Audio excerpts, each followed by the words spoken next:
And a very good evening to you. I'm Lisa Lord, and my special guest is the Chief Executive Officer of the Barbados Agricultural Society, Mr. James Paul. Mr. Paul, thank you so much for joining us. Thank you for having me, and good evening.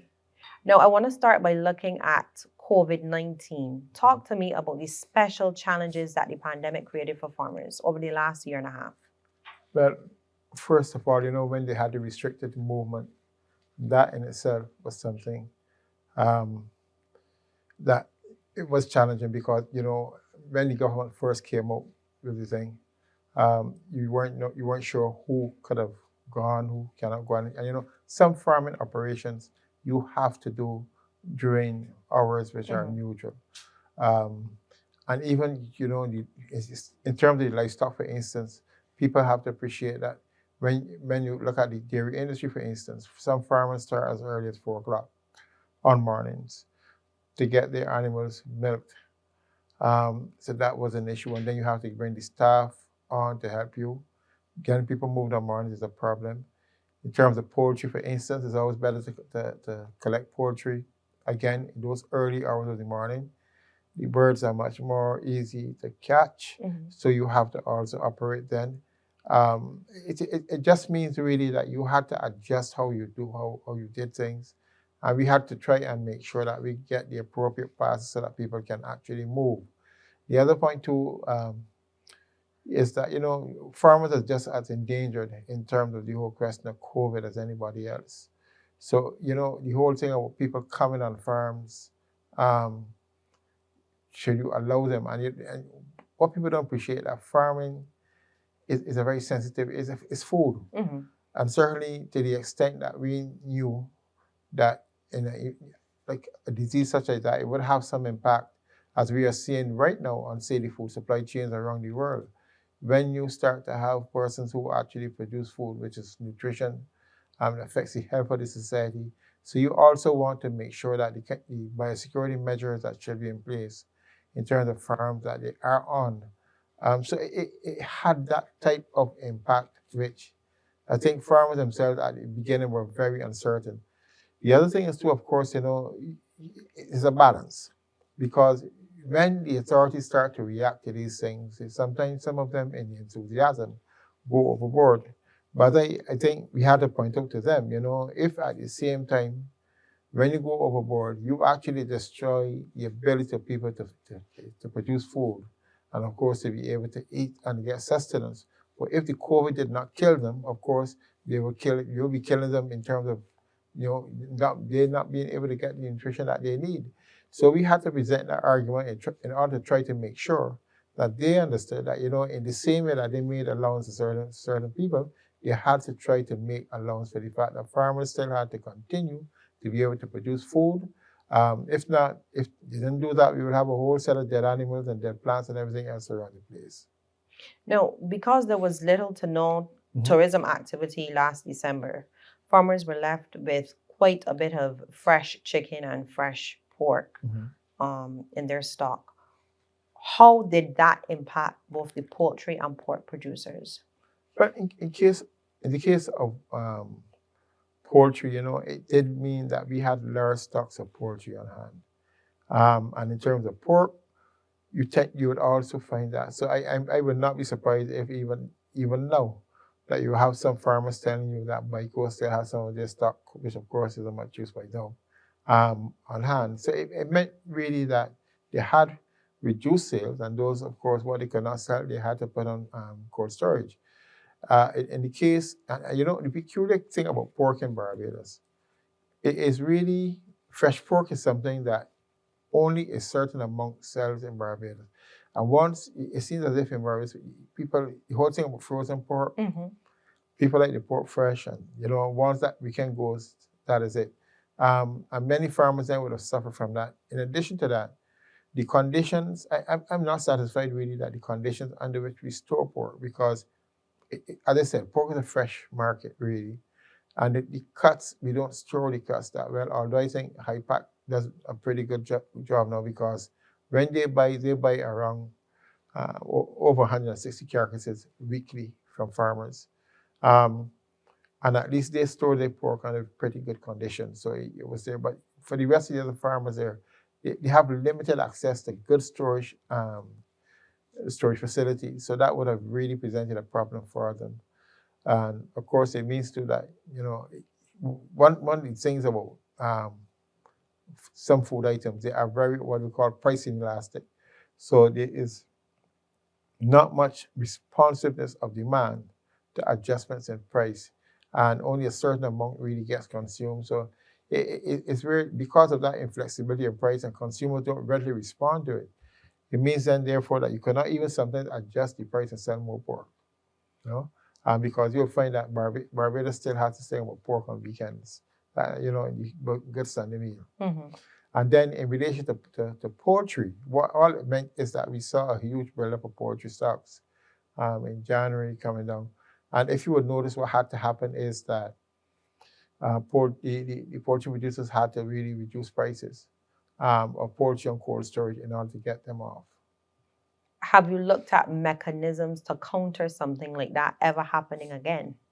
Heaven forbid.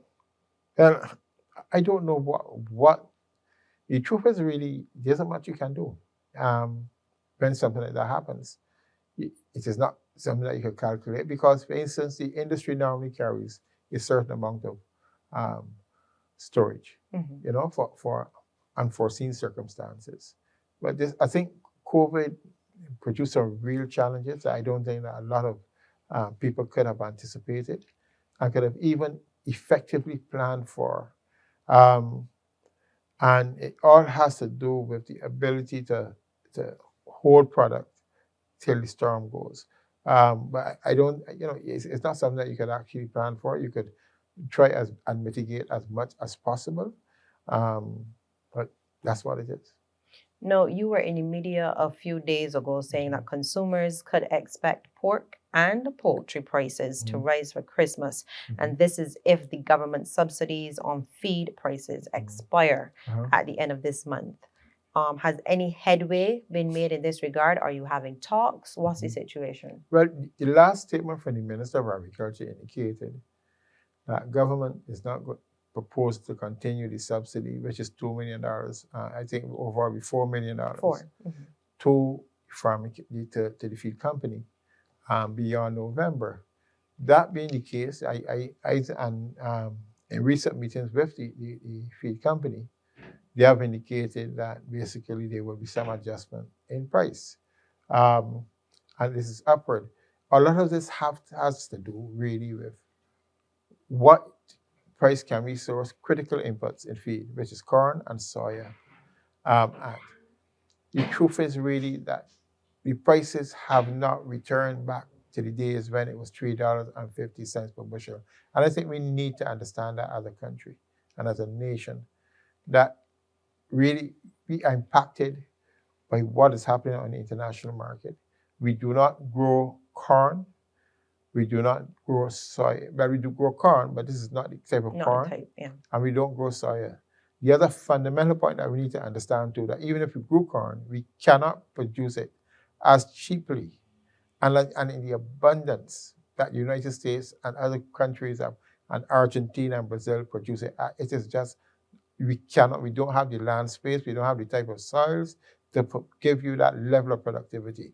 So they sell corn at a fraction, I would use the word, a very small fraction of the price that we can produce it at. So just admit that, because some of naive persons who don't know agriculture will come and say, well, why we don't do this, why we don't grow corn? And even, for instance, in terms of using substitutes here, I hear people talk about why we don't use mustard tree, why we don't use this, all these kind of things. But remember, we are producing this now for an animal or a bird that really requires a certain balanced nutritional diet. So it is not the days when you could take scraps and throw things in a pig pen. It's not, or you could give fowls anything, because the birds will just not grow as nutritious. And not only that, we have to be careful that you're not giving animals contaminants. So it is this, sometimes these retarded questions that come from people that don't understand what it is that animals, the same way humans need proper nutrition, animals also need proper nutrition in order to grow properly, and of course to show give up the best. And of course, as I said before, you have to be careful. So we can't do it. And even, for instance, the local substitutes that we're looking at, say cassava. Yes, in some countries in South America, I think cassava is utilized as a feed. Again, but the cost comes into play. You take food grade cassava, takes about four to 5 months to give you what you want. In order to produce feed grade cassava, it takes you at least around 9 months. Who is going to let cassava stay in the fields for 9 months before you eat it? And we don't produce enough cassava to satisfy our demands for food grade cassava. So these are the things you have to face upfront, matter of fact, and say, okay, look, the only answer, that is where they have the other parts of the world have a comparative advantage in, so we have to import. One of the things in terms of importing that we do too is that people assume that we don't look for the best prices. And I think in Barbados, what they could say for sure, even compared to other partners in the Caribbean, is that we buy ahead. So in other words, you cannot wait until you want the corn today to try to secure supplies. You have to buy at least 3 months ahead to make sure that you have stocks of corn.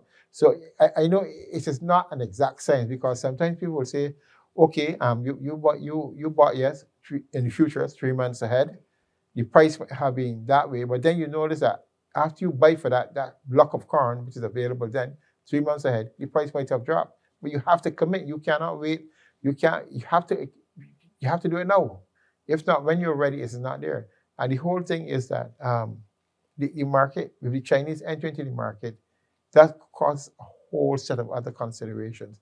So I think that people must understand that the industry and the sector bases the purchasing decisions on what it has to do, right? On what we have in terms of market information, and also on our abilities of knowing what we can do and what we cannot do. So if government is unable to continue providing this feed subsidy because it's not sustainable, no, what is the solution? First of all, anything is possible. I wouldn't say it's not sustainable, because we spend $50 million a year promoting tourism.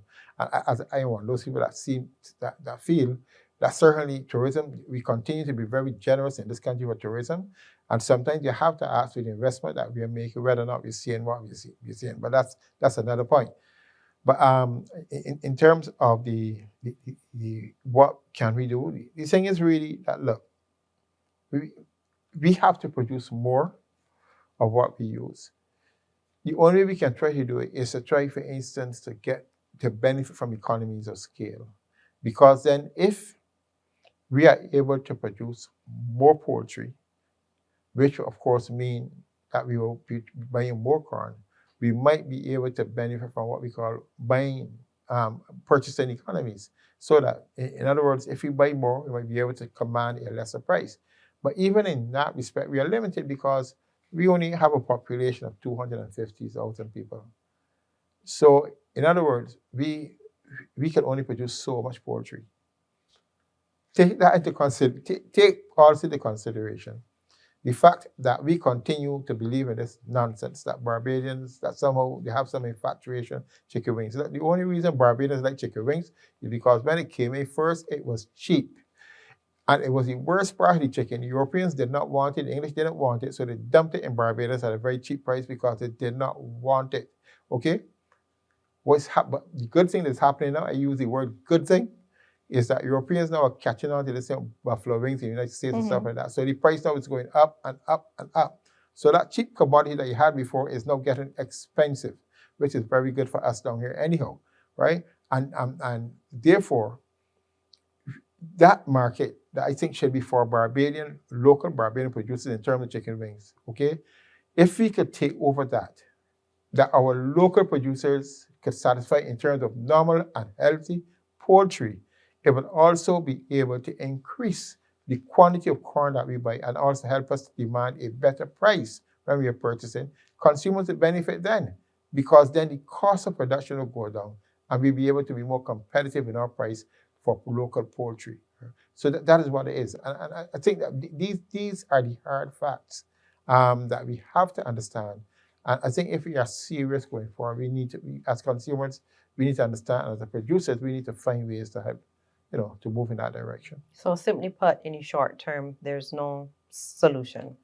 to the feed prices. And unless somehow the major grain producing areas of corn and soya are able to increase the quantities that they're producing, and unless we are able to satisfy the insatiable demand of China for these products, because remember, Chinese before did not eat any meat. But in order to grow animals, you have to feed them grain. That is the hard facts of it. Although we have some people down here seeming somehow they could do something different, that is, and unless science proves otherwise, that is what they will be fed. Okay, so the Chinese are having an impact on the market. The prices will go up, and we have to adjust to that. Now, we know that feed is responsible for the majority of livestock production costs. So is water. At least sometimes 70, 80%. Okay, so 3/4. At the BAS AGM last month, Prime Minister Mia Amor Motley indicated that her administration was closer to introducing a single water rate. Now, the agricultural sector should be very pleased about that. It's something you've been lobbying for some time. Timing. You know, when they say, the grass is growing, the horse is starving. Listen, we have been talking about this thing since 2018, since when they carried up the water rates. Farmers are actually under real pressure. Some people have gone out of business since then. Okay? Farmers are under pressure to pay these, I would use the word, burdensome water rates. When your water rate moves from $4,000 a month to $15,000 a month as a result of those increased water rates, you have to be concerned. And we cannot be serious about agriculture if we are prepared to say to agriculture businesses, a critical cost input like water, you have to pay that cost increase. You must demonstrate some measure of seriousness. And if the way in which you demonstrate that measure of seriousness is by at least making at least a concessionary rate on water for them, there's nothing wrong with that. Because, somehow we forget that in the United States of America, that they subsidize the agricultural sector to the extent of billions of dollars every year. Okay? We pay, in the United States, they pay farmers, okay, not to produce. They pay them actually, we don't ever do that, give our farmers that. And then we have these economists in these countries can look at our farmer and tell, oh, you're not competitive, you can't compare. How can we compare to a United States farmer who, if he cuts his hedge, the government gives him a subsidy for that? It is just, it's not anywhere to compare. So I think that when it comes to the water, I don't believe anything in terms of the IMF should be prepared to shut their eyes and say to our government, we need to make, if the IMF is as serious as they say about food security in countries such as ours, they should not be encouraging governments to impose burdensome taxes on key sectors like agriculture that also impacts on food security. It is unconscionable what has happened as far as the agricultural sector is concerned. And I really don't believe that kind of thing should have been tolerated in the first place. Because what it does, it does two things. It makes the cost of production of agricultural products, okay, even worse than it is. We are in a worse competitive position when it comes to, first of all, our neighboring territories in the region, and when it comes also to vis-a-vis products that are produced in countries such as the United States and Europe, okay? And the other thing is that we have to be concerned about nutritional security, okay? The quality of nutrition that we're providing for people, and the impact that it has on the economy. Farmers are not able to pay the bills. So I really think that is something that needs to be revised as soon as possible and corrected. And you've been given a commitment that it's almost at the finishing line. Well, I am hoping the finishing line comes like tomorrow, because I'm telling you,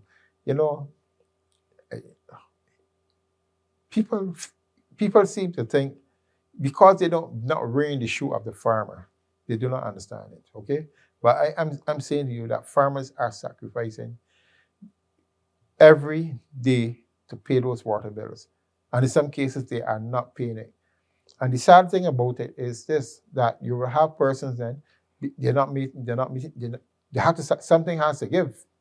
So you might be billing them, but farmers cannot pay those water bills. So what are you going to do? You're going to cut them off? That doesn't make sense, and I think that's the thing. We've got to be. It makes no sense charging somebody for something which they cannot pay. And in the case of the farming community, they literally cannot pay those bills. It's just too much. They need to remove that garbage sewage contribution from off those water bills. Okay, so we'll take a break here and come back with more one-on-one. Stay with us.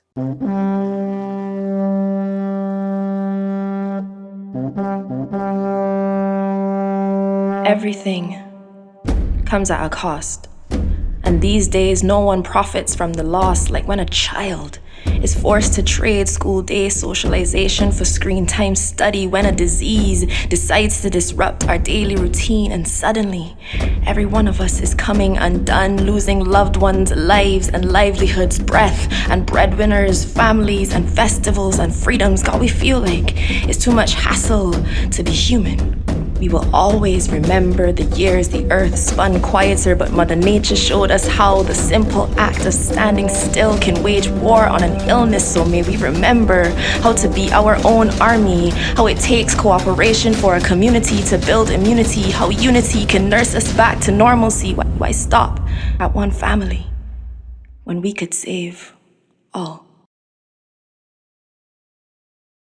Hello, I'm Dr. Ingrid Burrows, and I'm going to give you some tips on managing your hypertension. The first thing you should do is to decrease your salt intake. You should keep your salt intake to less than 1 gram a day. This is equivalent to about 1 teaspoon of salt every day.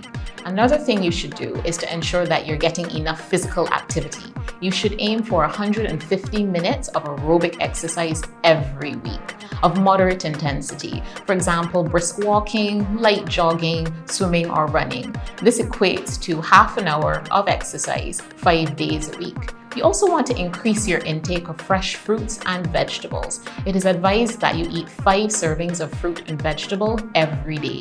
And the last thing you can do is monitor your blood pressure at home with a digital machine. This is very important as some patients have elevated blood pressures while in the doctor's office while having normal blood pressures at home. This is called white coat hypertension.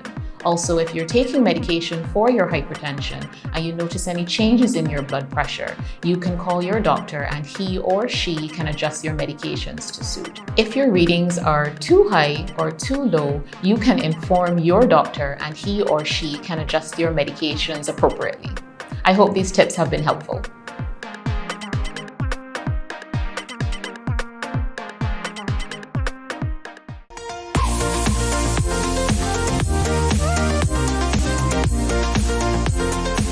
And welcome back. Now, Mr. Paul, recently we saw the introduction of mobile lunchrooms and sanitary facilities on state-owned farms. Now, this must signal that more attention is being paid to the agricultural sector. That's state-owned farms. I'm not saying it. I mean, it's a good thing that, of course, you make the lives of the workers on the farms more comfortable, but they can afford it. And again, I keep on saying, look, in agriculture, we're running a business.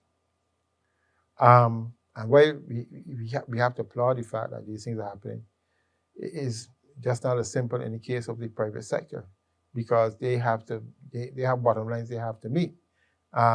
If you're not profitable, you have to go to business. And while I think that the whole thing that workers do need these conveniences, the question is that, for a private farmer, can he afford to do it? And again, I made the point, if there are certain, say, basic standards of employment a government wants to implement on farms, the first question you have to ask is how feasible it is in terms of, whether or not the private sector can afford it. And if they cannot, how do you assist them, or what kind of reward system that you can implement to help them? And I say that very bluntly because, the unfortunate thing in Barbados, because of this whole thing about colonialism and white and black and stuff like that, somehow when it comes to helping private sector, it seems as if we want private sector to be able to perform, but like in other countries we don't want to give them the tools from which they could, how they could perform, right?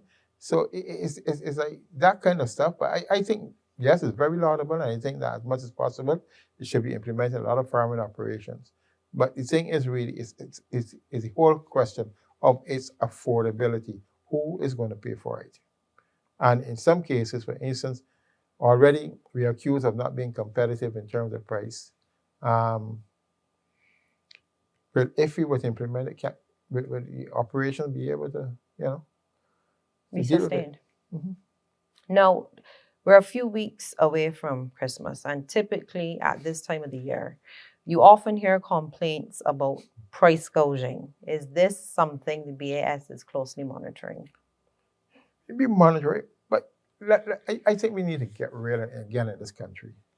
The only reason why the prices rise is because around Christmas time, there are so much buyers of local produce that it forces up the price of the commodity. It's a natural thing in terms of the law of supply and demand when it comes to economics, right? And we pretend that we don't understand what is happening. And the truth is really, around then, the consumers are prepared to pay those prices. They expect the prices to actually go up. And if farmers are not producing in significant quantities, what will happen, of course, is that they will ration that among the available consumers to make sure that everybody gets. It's just a consequence of that operation of the law of supply and demand. What happens? This year, for instance, I found that we had, overall, tomatoes proved to be having some challenges this year. And you will notice that the price of tomatoes did not really go down to the levels that it used to go in previous years. But it's a simple thing. It was not there in abundance. Right. You compare that now to a crop, say, like watermelons. Watermelons was, $1 as a a pound. $1 a pound. Yep. And it was really because there was an abundance of produce for that, right? Abundance of people really focusing on that. And I think what it says, though, from the point of view of national agriculture, that we have to focus in on crops that we want to produce and really put the resources behind the production of those crops. In that way, especially the staples. So in that way, what you will see is a more affordable price going to consumers for the staple crops. What you have to be careful of, though, and I think that we have to be very practical about this. Look, the United States government and the European government recognize that they do not want the price of agricultural commodities drop too low, because then, of course, the farmers will not be able to survive. And we have a certain hypocrisy among us in Barbados, where we say we want our farmers to be able to survive. But when it comes to the question of subsidies, don't give them anything. Okay? At the same time, we will sing praises to the American farmers who get all the subsidies in the world, and the European, and the full view. In other words, the competition is so unfair. It's like, for instance, somebody put you in a boxing ring with a heavyweight boxer. And in one case, they tell you, okay, listen, I can tie one of your hands behind your back. And he has his 2 free hands. And he tell you, I need to go and box him. Okay? That's what they do. Okay? That's what we're doing to the agricultural sector in this country. When I was very appalled to hear some persons even suggest that when it came to the subsidies for the feed that were given, that they should not give them. That is ridiculous. And not only that, some of the same people want to suggest, oh, why not give it to the imported feed too? That's ridiculous. The imported feed does not contribute as much as Pinnacle Feeds or any local producer feed will contribute to the Barbadian economy. So why would we want to do something like that? So the thing is really that we have to concentrate on trying to produce as much as possible so that you have some type of moderation on the prices at the same time. And there's a question of planning. One of the things we try to do at the BAS is to try to encourage farmers to do what we call production planning. So that, for instance, we try to go ahead every quarter. So over a period of a quarter, what are your expected planting projections that you want to do? So based upon that, we can anticipate over a period of say 3 months, what are the crops in the ground, what are the and what are the yields, so we can say, well, okay, this is what is happening.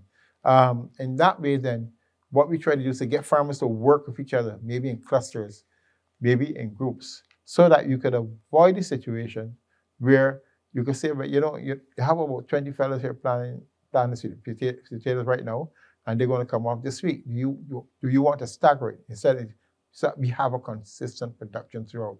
And that probably is one of the big challenges that we have in the industry too. So just let me ask again, you do not believe that there is price gouging, especially at this time of the year? I'm glad that you mentioned tomatoes because I struggle to buy those. I'm not going to lie to you. Okay. You're saying to me, I've been buying tomatoes at $4 during the year, a pound. At Christmas, close to 10. And that's not considered price gouging. That's just a matter of supply versus demand. Listen, supply and demand applies price gouging. Any student of economics will tell you that, look, the producer will bear, the seller will bear what will sell at, what he thinks the market can bear. Okay? I know it's politically nice because to say price gouging, because us persons who claim to represent non-producers, but want to say that we are doing the job for you by preventing you from getting your eye from getting your coat, to say using Barbadian parlance. But if they would charge what they feel the market can bear, and you could say no.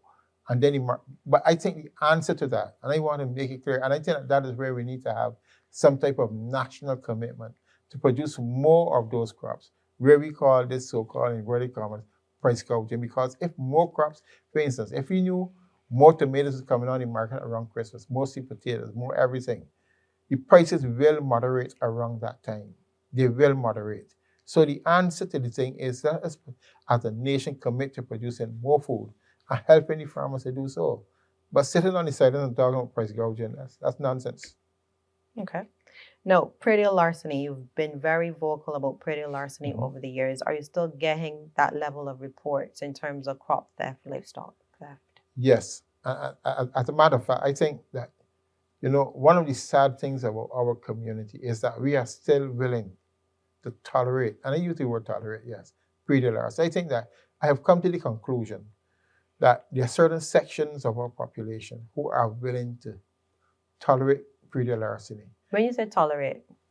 In that, look, turn a blind eye to what's happening. We know, for instance, I would tell you that even existing legislation is good.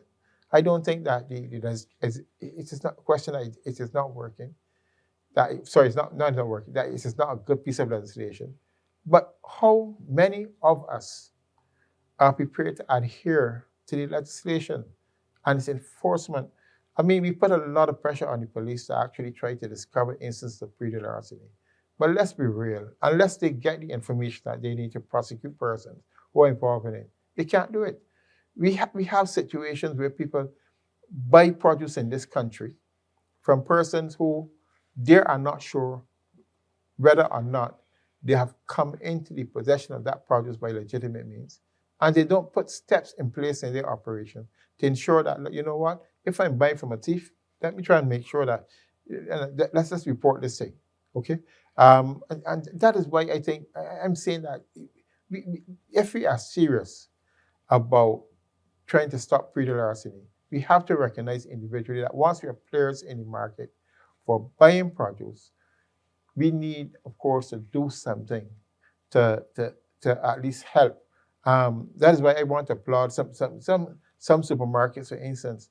I know Supercenter, to a certain extent, Emerald City, Carrollton. They try to make sure that persons who bring produce to them, that they try to find out about them first of all. Even at the BS, for instance, one of the things that we worked with Supercenter before, I don't know, that it is now Massey. We try to go out there with them and try to find out, look, these people are genuine farmers and we're producing to make sure that if they bring crop inside a week, that we know where that crop is coming from, right? And that is something that needs to happen, because we cannot have a situation where people who go out there and just literally steal from farmers. and and they get the whole profits away. It is, I think it is so much of a disincentive. And if it is one thing that I believe is preventing uh, more people going to agriculture, and even for more investment in agriculture, it is predatory larceny, because no one is going to plant a crop and after waiting 3 or 4 months not be able to reap it. It is really a massive thing. You spoke about consumers possibly buying from persons that they don't know where they got the produce from. But what have the farmers been doing to protect their stock? Well, what can you do? Put it this way, I know some farmers. I mean, you must be one way, a gentleman. You can imagine you leave a crop of an acre of watermelons and come back the next day and find it all gone. That means that thing was harvested in the night. And the thing is, somebody must have known. Somebody must have seen what's happening, and he said, "Well, I will get those things." And what we are though looking at some things within the sector, and we are looking to roll out some new things among groups of farmers, because what I think we need to do, of course, the police introduced the thing about the neighborhood watch before. But what it meant is that people need to protect themselves against theft and this kind of thing. People need to pool their resources and operate together in order to be able to do that. So I'm hoping that from some of the initiatives that we are talking about, where persons benefit from better technology, better equipment, and maybe pull together resources in order to be able to get access to them, okay? That we will be able to put the screws on predatory larceny, at least some of it. But it means greater collaboration among farmers and working with each other to identify when crops are ready, because you notice, you see, the thieves know better than the farmers when their crops are ready. I remember going by Mr. Besser before, and when he was calling predatory larceny, and you know what these fellas do? They actually go into the farmer's ground and test for these crops, to make sure when they're ready. When they actually went inside of the test, and then when they find it's ready, they go and reap. So this is the kind of nonsense that's happening. And again, I talk about the law. I think, it is not just that they steal, but then they don't get the type of penalties which I think they deserve. I think if we have a penalty for it, I think he who does the crime must pay the time. So you want to see harsher penalties for predatory larceny? Yes, I think it's justified. When you look at especially in this day and age, because what we are seeing now, we are seeing a whole set of people coming to agriculture, looking for a future. And you don't encourage people to stay in, when at the same time they recognize they're in jeopardy from thieves who are looking to carry away their livelihood. No, I want to look at farmers incorporating renewable energy into their farms. You spoke about investments. Are you seeing more of that now? Yes, I'm seeing a greater effort actually on the part of farmers to do this. As a matter of fact, I know Farmer in St. John, he's incorporating wind technology, all of those things. So photovoltaic cells. But again, it shows you sometimes that our priorities are mixed up as a nation. When photovoltaic, the whole question of renewable energy came up, farmers should have been, at least the productive sector, like just farmers, should have been the focus of it. Because in most countries, what they did is they used renewable energy to help to supplement the income of farmers, to give them some kind of supplementary income. So again, the so-called cheap food that we import from overseas, import from overseas, that is so cheaper than what we produce, it is cheap because of the fact that farmers also utilize other revenue earning sources to help to, offlay the costs that they have, production costs. We should have really, a lot of the incentives that were given to households in Barbados should have probably been given to the farming community and productive sectors, because in that way, it would have at least leveled out the cost of production of goods in Barbados, right? Instead, that was not done. But there's still an opportunity now. And that is why even recently I had to make a call on the Prime Minister that in terms of the approval of these renewable energy projects, that first preference be given to persons who have agricultural projects, okay? That whatever is being offered in terms of production of power from the grid, I think farms should be given the opportunity more so than any other individuals, right, in order to provide that power. All due respect to this whole renewable energy club that they have, but these are some fellows that are looking, yes, to benefit from it. By the end of the day, if we are serious about the idea of food security in this country, what you want then to ensure that the sector that benefits is the one that basically that has a lot to do with the nutritional security of this country and being able to provide Barbadians with cheap food, with at least a reasonable, I won't say cheap food, but reasonable food at a reasonable cost, right? And still be able to be sustainable, because that's what we want for the future, a sustainable environment. And to the extent that agriculture plays a critical role in maintaining sustainability in the environment, I really think that we need to do that. So for instance, we are seeing more farms now trying to utilize the roof space in terms of provision of photovoltaic cells to generate electrical power. That needs to we need to create even great incentive for farmers to do that. Even in the area, for instance, of biogas generation, one of the largest farms that we have in this country, I think they tried an initial attempt to utilize biogas energy. It did not pay off. And I have been trying for the life of me to find somebody or something that is prepared to help that farm to get it working. Jamaica is now in a position to export pineapples to Barbados. Mhm. But what agricultural products or produce are we exporting? Unfortunately, we don't export any agricultural produce anywhere. I know. It is, except of course, about sugar. But and even with that, it's sad heart sometimes when I hear the Prime Minister say that that they are not. I think some to the effect where the subsidy also has paid the sugar that they're looking at getting rid of. But it's just sad because where other countries are investing in the agricultural sector, we choose again to be prepared to throw the baby with the bathwater, right? And I think that we there are some commodities that we could be competitive in. Such as? For instance, we talk about onions, right? We don't need to import onions.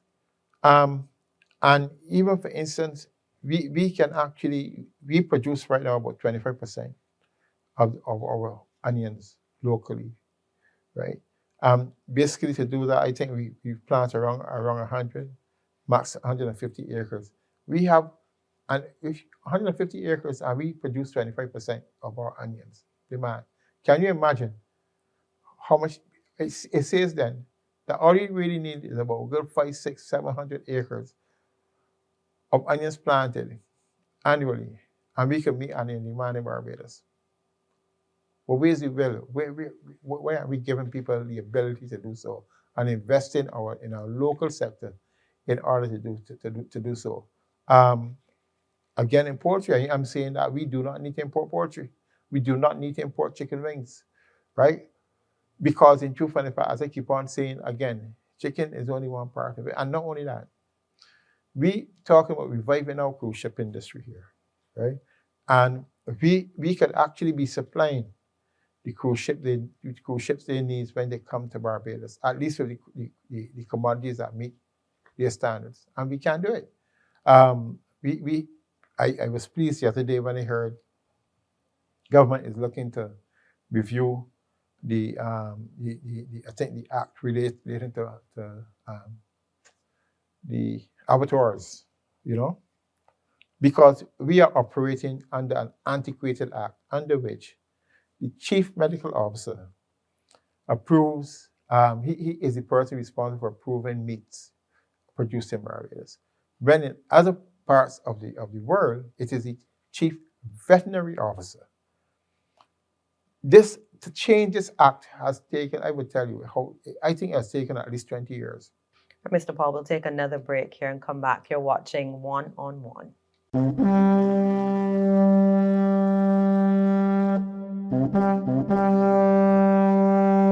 Everything comes at a cost.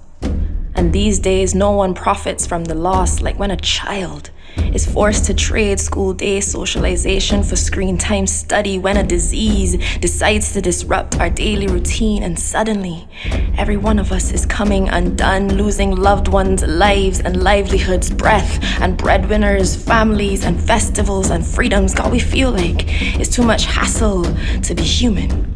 We will always remember the years the earth spun quieter, but Mother Nature showed us how the simple act of standing still can wage war on an illness. So may we remember how to be our own army, how it takes cooperation for a community to build immunity, how unity can nurse us back to normalcy. Why stop at one family when we could save all?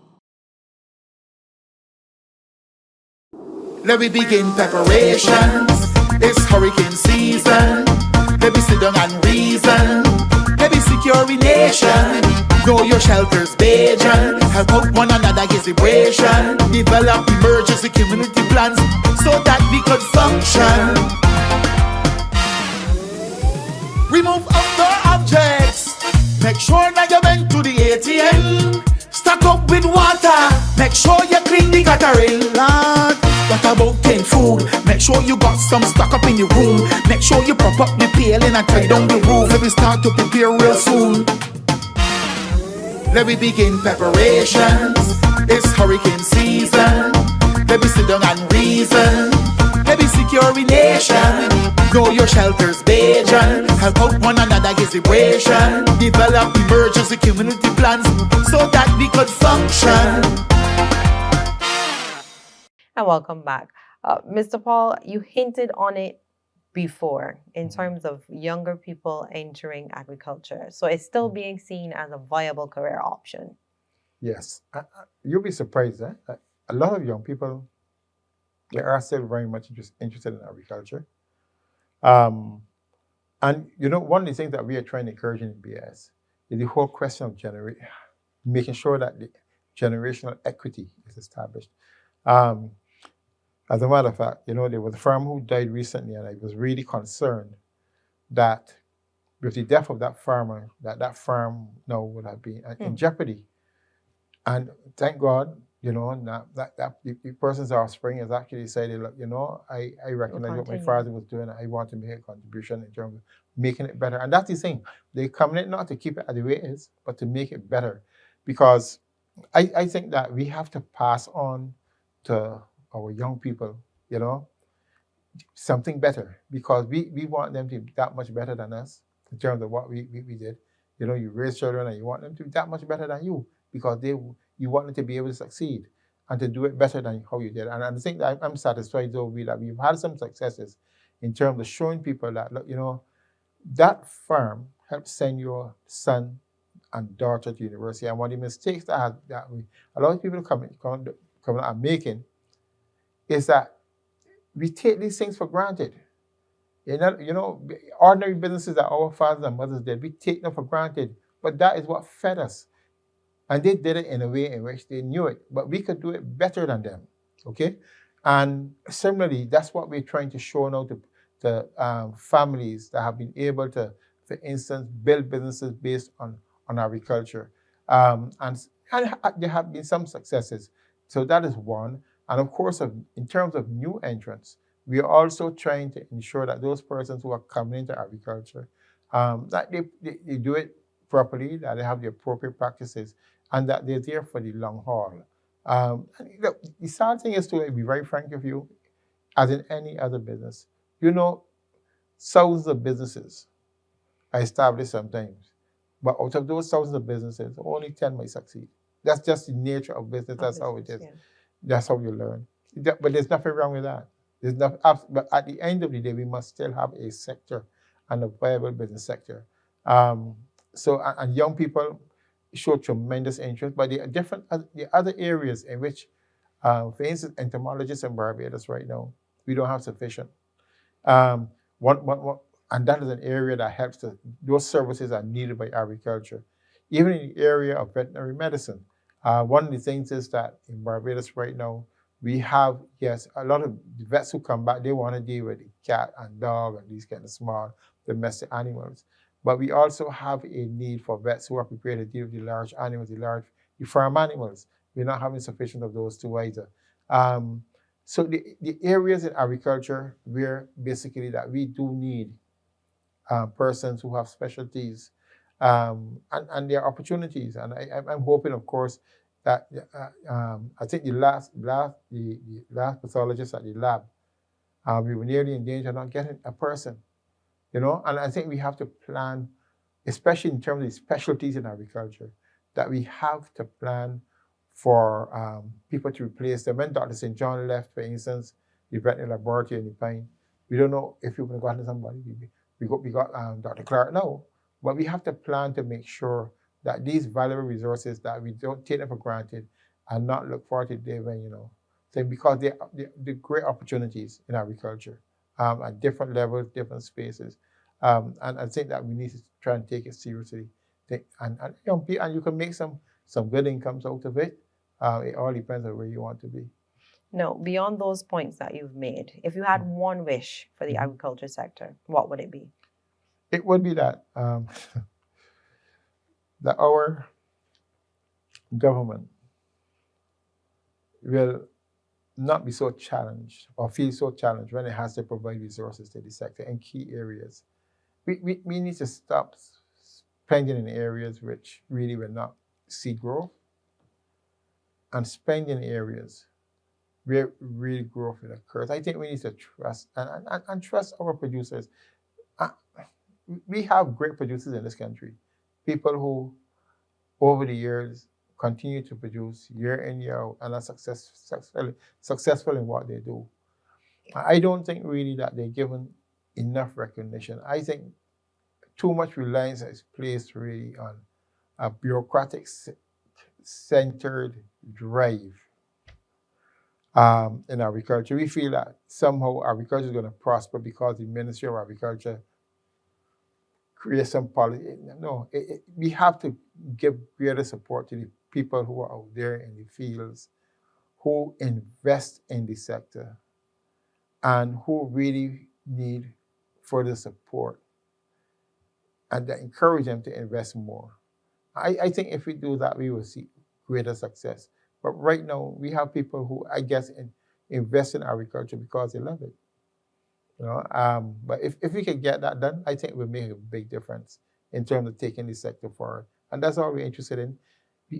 We have to be focused on numbers. In other words, Barbados is not doing anything if every year all we are doing is producing the same amount of sweet potatoes that we are producing last year, because demand is increasing, we're not satisfying it, or yams, or whatever. Even in yams, for instance, we have a problem. But the people who can help us to go there, we are not focusing on them. We are focusing on people who come out of sometimes, all due respect to the university, who don't know a iota of what they're doing sometimes, and they come up with these brilliant ideas, and because it sounds politically nice and everything else, we run behind them. When the people who are out there doing what they would need to do on an annual basis, who need help, and who could point to the areas, we say, no, don't get them any help, either because they're white or they're from big business in some cases, or we feel that, no, it's too much for them, we can't give it. We have got to get over that kind of phobia and treat the agricultural sector more seriously. Mr. Paul, thank you so much for talking to us. Really appreciate it. Thank you. That was Mr. James Paul, the Chief Executive Officer of the Barbados Agricultural Society. I am Lisa Lord, and this was One on One. Do have yourself a wonderful evening.